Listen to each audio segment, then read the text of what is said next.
Sa pagbubukas ng 2023-2024 NBA season ay meron ng mga malalaking trade na nangyari sa pagitan ng mga sikat na players at bigatin na kupunan upang ang tumataas na level ng kompetisyon ay maabot at matapatan.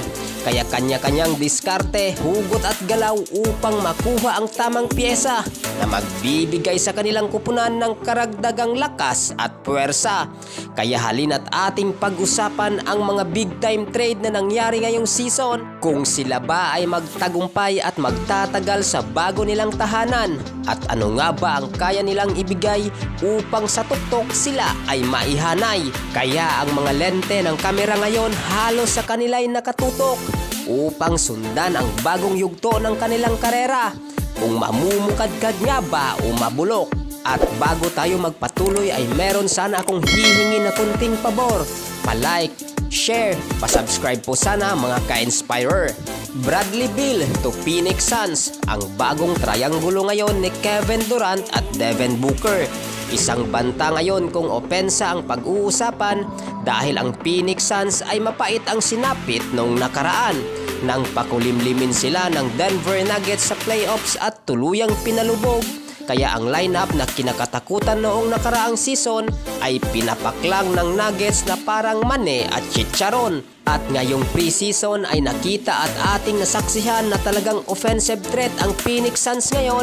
At si Bill, Nurkic at Watanabe na nga ba ang piyesang kukumpleto para magkampiyon? Dahil isa ang Phoenix Suns sa mga kupunan sa NBA na hindi pa nagkampiyon hanggang ngayon, at 55 years na rin silang nauuhaw sa kampyonato at nagugutom. Kaya ating susubaybayan kung tama nga ba ang kanilang naging desisyon na ipalit ulo si Chris Paul at DeAndre Ayton. Jrue Holiday to Boston Celtics. Ang Celtics ay kinapos din sa Eastern Conference Finals noong nakaraang season nang tustahin sila ng Miami Heat hanggang sa mabuwag ang kanilang lineup, at ngayong 2023-2024 NBA season ay parang nanalo sila ng jackpot dahil nakuha nila ang legit point guard at two-way player na si Jrue Holiday, bihasa at magaling na playmaker at subok na perimeter defender. Meron na ring malalim na karanasan sa finals, kaya ating aabangan kung siya na nga ba ang hinihintay upang ang Boston Celtics ay muling magtagumpay. Damian Lillard to Milwaukee Bucks, isa rin sa mga bigating trade na nangyari na gumulat sa NBA community. Kaya sigurado na marami ding nag-aabang dito kung makakatulong ba si Lillard na makaulit ang Bucks ng kampyonato, at sa Milwaukee Bucks na rin ba siya makakasuot ng singsing, at nang hindi na rin siya mapabilang sa humahabang listahan ng mga star players na hindi nakakuha ng championship ring. Magiging matagumpay din ba ang tambalang Lillard Antetokounmpo, at tatalas bang muli ang mga sungay ng mga usa at masuwag nilang muli ang kampyonato? Chris Paul to Golden State Warriors. Maraming nagtaas ng kilay sa kritikal na galaw na ito ng JSW pagkatapos nilang bitawan si Jordan Poole at siya ang pampalit ulo.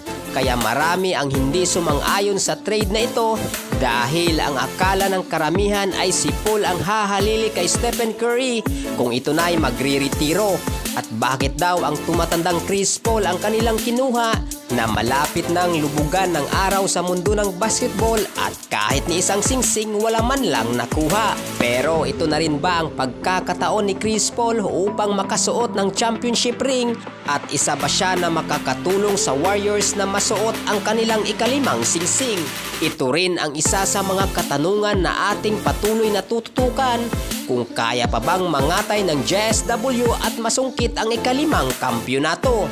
Ikaw ka-inspirer, ano ang opinion mo sa mga trade na ito, at ano kaya ang epektibong plano ng bawat kupunan na sumugal sa malakihang palit-ulo na ito? Pwede mo itong ibahagi sa baba at ikomento. Ito po ang Inspire and Sports PH, kwento at balitang basketball ang hatid at nag-iiwan ng kasabihang hindi natin maaabot ang tagumpay kung hindi tayo susubok, at hindi natin mararating ang tuktok kung sa bawat hakbang natin ay may pagdududa at takot.